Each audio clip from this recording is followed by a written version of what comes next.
एक गरीब लड़का जिसका सपना था बड़ा होकर एक सक्सेसफुल इंजीनियर बनने का, लेकिन उसके फाइनेंशियल कंडीशन की वजह से उसका सपना सपना ही रह जाता है। अपने एक छोटे से रिपेयरिंग शॉप से ठीक से अपने फैमिली को 2 वक्त की रोटी भी नहीं दे पाता था। लेकिन किसी को नहीं पता था कि आगे चल के वही लड़का एक ऐसे बिजनेस एम्पायर को खड़ा करेगा जो दुनिया भर की टॉप कंपनियों में से एक होगी। मैं बात कर रहा हूँ यामाहा कंपनी के ओनर टोराकुसु यामाहा की।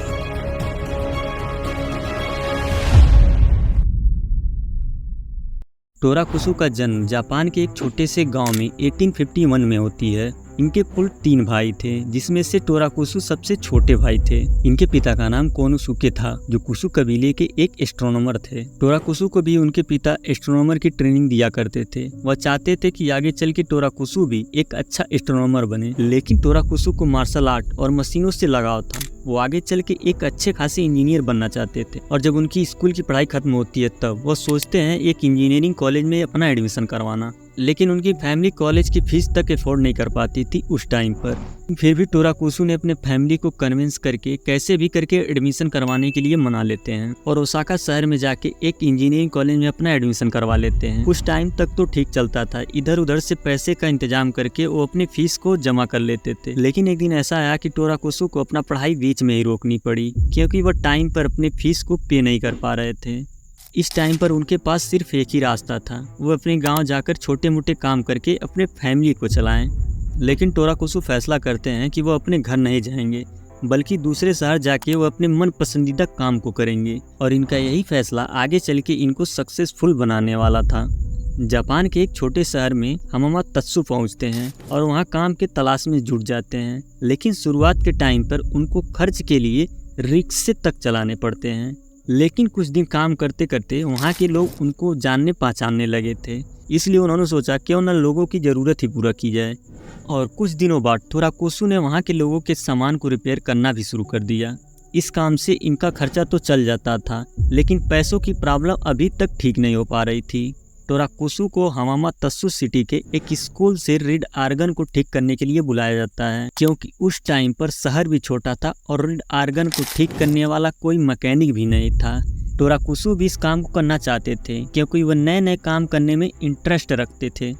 टोराकुसु स्कूल जाते हैं और सबसे पहले उस रीड आर्गन को ध्यान से देखते हैं। रीड आर्गन का एक स्प्रिंग वायर टूट गया होता है और टोराकुसु उसे ठीक करके वापस चले जाते हैं। तब उनको एक आइडिया मिला और टोराकुसु ने एक रीड आर्गन बनाने का फैसला किया, क्योंकि उस टाइम पर जापान में रीड आर्गन का मैन्युफैक्चरिंग नहीं किया जाता था, बल्कि विदेशों से उसे इंपोर्ट किया जाता था। लेकिन रीड आर्गन को बनाने के लिए टोराकुसु के पास उतना पैसा नहीं था जितना उन्हें चाहिए था।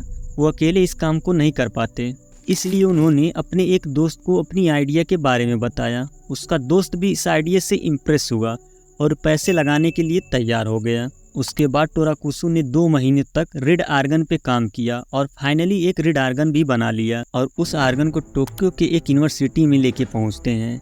हालांकि वहाँ के प्रोफेसर उस आर्गन को देखते ही उसे पूरी तरह से फेल कर देते हैं, लेकिन उनके पास एक एडवांटेज होती है। वहाँ का एक प्रोफेसर उनको कहता है कि आप चाहे तो 1 महीने यहाँ पर रुक सकते हैं और म्यूजिकल इंस्ट्रूमेंट के बारे में थोड़ी जानकारी इकट्ठा और कर सकते हैं। टोराकुसु भी इस बात को एक्सेप्ट कर लेते हैं और 1 महीने वहीं पर रुकने का फैसला कर लेते हैं।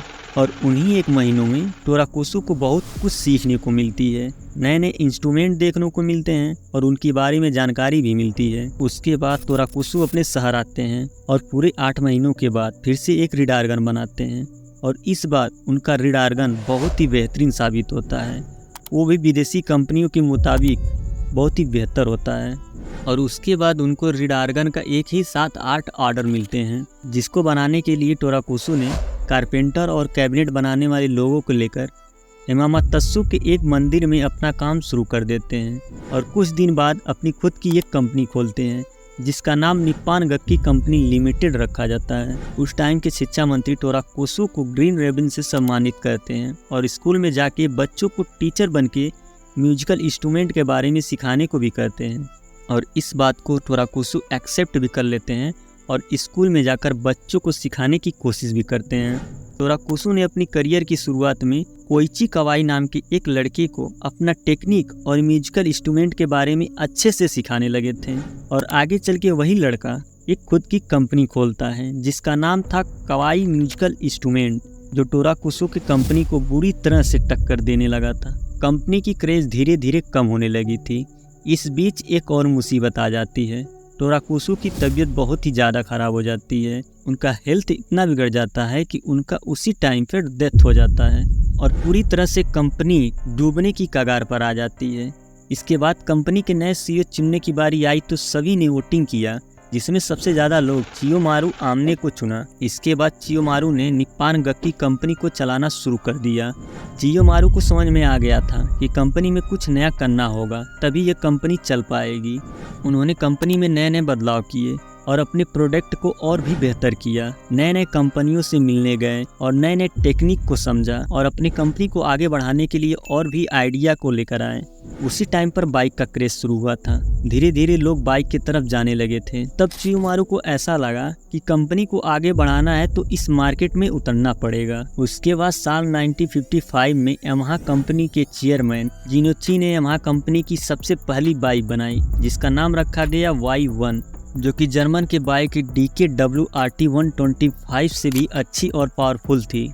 यामाहा साल 1956 में इंटरनेशनल रेसिंग कंपटीशन में हिस्सा भी लिया। जब वह Y1 के साथ कैटलीना ग्रैंड प्रिक्स में अपना भाग लिया था तो उनकी बाइक 6वीं पोजीशन पे आई थी और इसी वजह से यामाहा कंपनी की पॉपुलैरिटी और भी बढ़ गई, क्योंकि यामाहा ने अपने 2 स्ट्रोक इंजन के साथ उस रेसिंग को जीता था, जिसकी वजह से उसकी सेल आसमान छूने लगी थी और धीरे धीरे पूरे देश में उनका बाइक सेल होने लगा।